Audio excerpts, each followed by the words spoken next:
Geopolitics में एक कड़वा सच है। When the ice melts the knifes come out. Arctic की बर्फ सिर्फ पानी नहीं बन रही, वो रास्ता खोल रही है दुनिया के सबसे बड़े उन अनटैप्ड खजानों का, उन रिसोर्सेस का, उन शॉर्टकट्स का जो ग्लोबल ट्रेड को हमेशा के लिए बदल देंगे। आज ग्रीनलैंड दुनिया की वो टेबल बन चुका है जहां यूएस, रशिया और चाइना अपनी अपनी कुर्सी लगाने की कोशिश कर रहे हैं, क्योंकि इस बदलते मैप में जो भी आर्कटिक को कंट्रोल करेगा वही 21st सेंचुरी के ग्लोबल ट्रेड को कंट्रोल करेगा और वही ग्लोबल सिक्योरिटी को भी कमांड करेगा। लेकिन सवाल ये है कि क्या ये सिर्फ एक नया ट्रेड रूट है या फिर ये एक नए कोल्ड वॉर की शुरुआत है। सेंचुरीज तक आर्कटिक एक फ्रोजन बैरियर था। ग्रीनलैंड, जो कि आर्कटिक का सबसे बड़ा आइलैंड था, वो इस फ्रोजन ज्योग्राफी का हमेशा से हिस्सा रहा है, रिमोट, हार्श और बर्फ से ढका हुआ। लेकिन आज परसेप्शन चेंज हो रही है। क्लाइमेट चेंज ने आग सिर्फ आर्कटिक की ज्योग्राफी नहीं बदली, उसने ग्लोबल पावर का पूरा चेसबोर्ड रीसेट कर दिया। ग्लोबल ट्रेड का एक बड़ा सिंपल रूल है, distance is directly proportional to dollars. Northern sea route से डिस्टेंस लगभग 40% कम हो जाती है। इसका मतलब है लाखों डॉलर्स का फ्यूल बचता है, हफ्तों का वक्त बचता है। और जब रास्ता छोटा होता है तो उस पर कंट्रोल करने की भूख और तेज हो जाती है। अब इस कहानी का दूसरा और सबसे शायद डेंजरस एंगल है रिसोर्सेस। ग्रीनलैंड के नीचे वो खजाना दबा हुआ है जिसके बिना मॉडर्न दुनिया काम नहीं कर सकती। आपने बिल्कुल सही सोचा, रेयर अर्थ एलिमेंट्स। आपका स्मार्टफोन, आपका smart TV, laptop, electric vehicles, satellite systems, advanced fighter jets, other military equipments, almost every technology today is dependent on rare earth minerals. And the problematic part is that China controls almost 90% of rare earth refining. अब Greenland में estimated दुनिया के बचे हुए 25% reserves मौजूद हैं। सबसे बड़ा फ्लैश पॉइंट जो वहां पर है वो है क्वानीफील्ड प्रोजेक्ट। अमेरिका और यूरोप के लिए ये एक रेड लाइन है। वो ये अफोर्ड ही नहीं कर सकते कि कोई क्रिटिकल फ्यूचर टेक्नोलॉजी चाइना के हाथों में चली जाए, इनफैक्ट किसी भी और देश के हाथों में चली जाए। They want total control. 2019 में जब डोनाल्ड ट्रंप ने ग्रीनलैंड खरीदने की बात कही तो दुनिया ने उसके ऊपर खूब हंसा, उसके ऊपर जोक्स बने, मीम्स बने, इवन उसकी पॉलिटिकल मॉकरी हुई कि कैसा इलॉजिकल बात कर रहा है, इतना बड़ा पीस ऑफ लैंड कैसे खरीदेगा। बट ये तो पहले हो चुका है। जनवरी 2026 आते आते आपको पता चलेगा कि ग्रीनलैंड एक नेशनल सिक्योरिटी इम्पेरेटिव बन गया है। आजकल हर कोई इसकी बात कर रहा है, Indians, Europeans, Chinese, Russians, everybody is talking about this.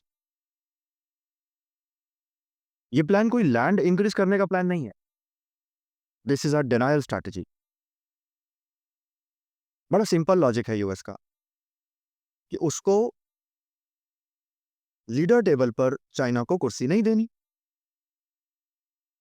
Greenland US का एक फ्रंट पोर्च है। यूएस प्लानर्स को खतरा है कि चाइना साइंटिफिक रिसर्च के नाम पर आएगा, पोर्ट्स बनाएगा, एयर स्ट्रिप्स बनाएगा, कम्युनिकेशन इंफ्रा बनाएगा, जिसको कि बाद में वो सर्वेलेंस के लिए यूज करेगा, मिलिट्री यूज में लेके आएगा। इस आइलैंड की mineral value almost 4.4 trillion dollars है। इस पर्सपेक्टिव से देखें तो ये दुनिया की सबसे बड़ी स्ट्रैटेजिक इन्वेस्टमेंट लगती है, not really a real estate deal. एक पुराना कॉन्सेप्ट है, not a quote but rather a doctrine, whoever holds a high north holds the world। Russia ने पिछले डिकेड में आर्कटिक में 50 से ज्यादा मिलिट्री आउटपोस्ट को मॉडर्नाइज किया। अब आप कहेंगे कि यूएस ने रशिया का क्या जवाब दिया? तो यूएस ने रशिया को जवाब जमीन पर नहीं दिया, स्पेस में दिया। उन्होंने ग्रीनलैंड में एक विदुफिक स्पेस बेस बनाया, जिसको कि पहले हम फूले एयर बेस के नाम से जानते हैं। This is called as Arctic eye of America. यहाँ पर उन्होंने एक रडार लगा रखा है जो कि 3000 मील तक दूर देख सकता है।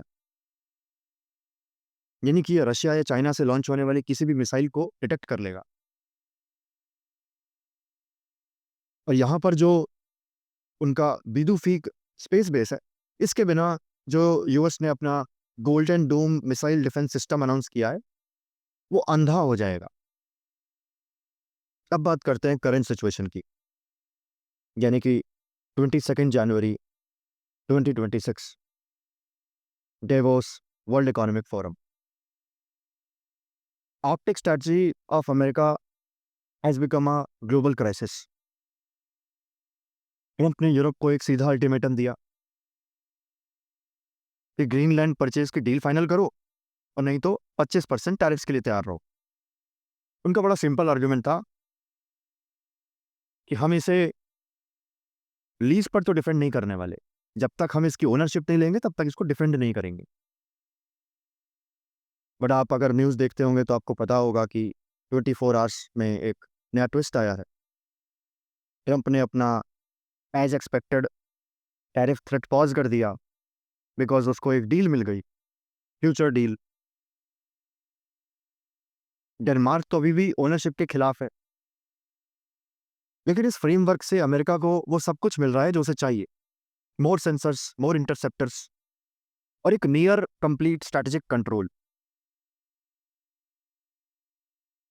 ऑप्टिक का ट्रांसफॉर्मेशन सिर्फ एक क्लाइमेट चेंज की कहानी नहीं है, ये उसी चाइना कंटेनमेंट स्ट्रैटेजी का नदन फ्लैंक है जिसका जिक्र हम पहले कर चुके हैं। अगर चाइना पोलर सिल्क रोड के जरिए आर्कटिक में घुसा तो यूएस की ये जो कंटेनमेंट वॉल है ये किसी काम की नहीं रहेगी। इसलिए ग्रीनलैंड को इन्फ्लुएंस में लाना कोई रियल स्टेट एम्बिशन नहीं है। This is actually a denial move, ताकि चाइना और रशिया उस टेबल से दूर रहे। The ice is melting and the game is on. तो आपको क्या लगता है, ये फ्रेमवर्क डील आर्कटिक में शांति लाएगी या नहीं लाएगी? कमेंट करके ज़रूर बताइए।